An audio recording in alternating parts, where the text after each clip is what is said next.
देखा भाई, हमने मजदूर की जिंदगी इतना कठिन होला ना कि तू सोच नहीं कर सकता। देखा, हमनी के बाहर में काम करने जा तो बाहर में काम करेंगे तो कंपनी वाला अलग सुनाई, फोरमैन अलग सुनाई।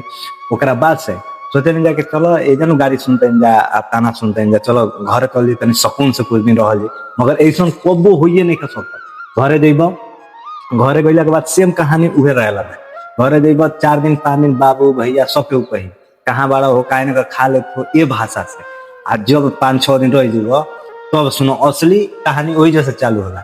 घरो वाला उहे कही आइल बा तब से नु सुतले रहता, ना कोनो काम बा ना धंधा बा, खाली मोबाइल देखत, मोबाइल चलावता, लागत एकरा के मोबाइलवे से आई त खाई। ये लखा होला भाई। यही से मजदूर के जिंदगी कहीं सुख चैन से नहीं, ना एजत सुख बा ना घरे सुख बाटे। ठीक बा। सेम कहानी हुए बा लड़की सन वाला।